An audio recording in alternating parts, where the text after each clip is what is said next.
افرادی که توی ایلام زندگی میکنن احتمالاً همشون به واژه گرگ آدمخوار آشنایی دارن، طوری که مثلا بعضی پدر مادرها برای ترسوندن بچهشون که کار درست رو انجام بدن میگن اگه این کارو نکنی میگم گرگ تو رو بخوره، یا اینکه بخوام به کسی صفت بد بودن بچسبونن میگن طرف گرگ صفته. ولی سوال اصلی اینه که چرا اینقدر مردم ایلام از گرگ میترسن؟ چه اتفاقی ممکن افتاده باشه که باعث به وجود اومدن همچین ترسی بشه؟ با توجه به سندهای معتبر و روایت مردم ایلام که هنوز در قید حیات هستند، بین سالهای 1318 الی 1322 منطقه آبدانان و بخشی از شهرستان دهلوران تحت سلطه موجودی وحشتناک بود که صدها نفر رو کشته، خیلی‌ها رو خورده و خیلی‌ها رو هم مجروح کرده.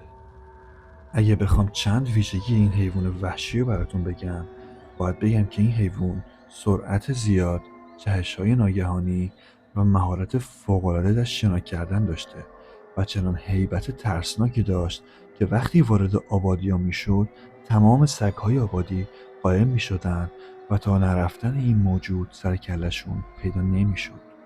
این گرگ آدمخوار بیشتر کودکان 1 تا 13 ساله رو شکار میکرد و اونقدر مهارت داشت که کودکان رو از بغل پدر و مادرشون میدزدید. میگن این حیوان دهانش بوی بسیار بد و متعفنی میداد و کلا با اینکه توی آبادیا پرسه میزد، یعنی جایی که پر از دام و طیور بود، ولی از خوردن داما خودداری میکرد و رژیم غذاییش فقط شامل یک چیز بود: گوشت انسان. آقای رحیم شریفی یکی از ساکنان آبدانانه که خودش هم توسط همین گرگ مورد حمله قرار گرفته بود. اون میگه گرگ آدمخوار با احتیاط کامل وارد چادر و عشایر میشد، با خونسردی کامل گلوی بچه ها رو گاز میگرفت تا اینکه سر و صدا نکنن. بعدش هم اونا رو میبرد کنار نزدیکترین رودخونه و بعد شروع به خوردن میکرد.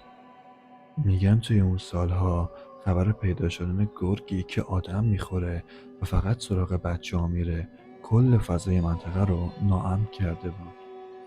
طبق گفته حاج محمد دانیالی، یکی از اهالی منطقه، اونا برای محافظت از بچه های خودشون مجبور بودن تفنگ به دست تا صبح نگهبانی بدن و دور چادرهایی که بودن خندق بکنن، ولی بازم فایده ای نداشت و دوباره شاهد ربوده شدن یکی از بچه هاشون بودن.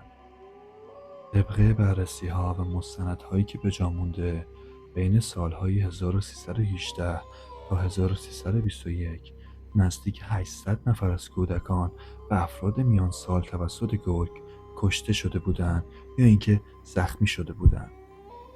یکی از افرادی که از این حادثه جون سالم به در برده، خانم شوکت نامداری از طایفه جود که در سال 1319 در نیمه های شب توسط گرگ توی تخت خودش دزدیده شد، ولی خوشبختانه با تلاش مردم آبادی نجات پیدا کرد.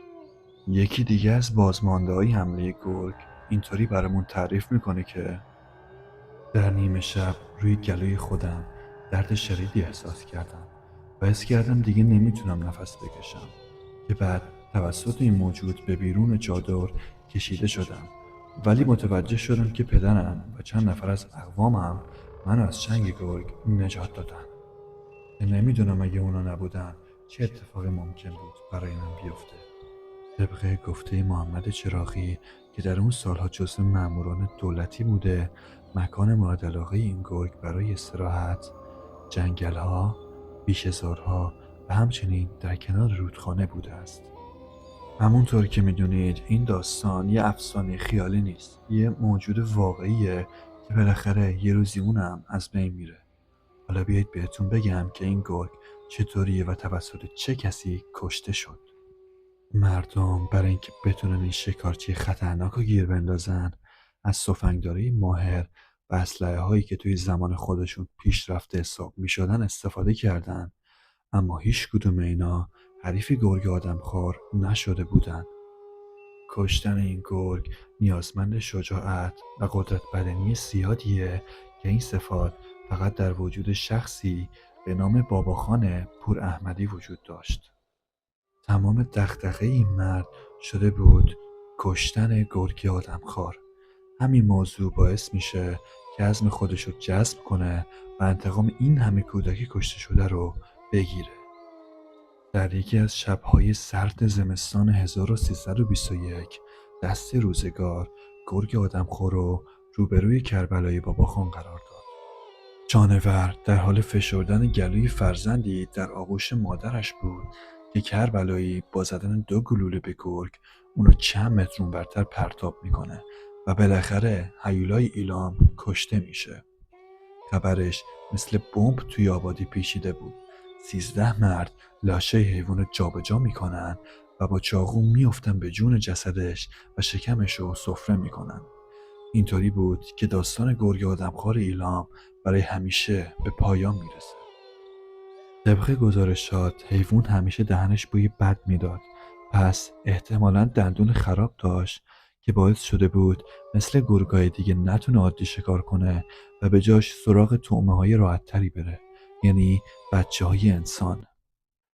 اگه شما ساکن ایلام هستین و یا اینکه پدر بزرگاتون داستانی راجع به گرگ آدمخوار تعریف کردن، ممنون میشم ازتون که اون داستان رو توی کامنت ها با ما هم به اشتراک بذارید. ممنون که تا اینجای ویدیو همراه من بودید. تا دیدار بعد، بدرود.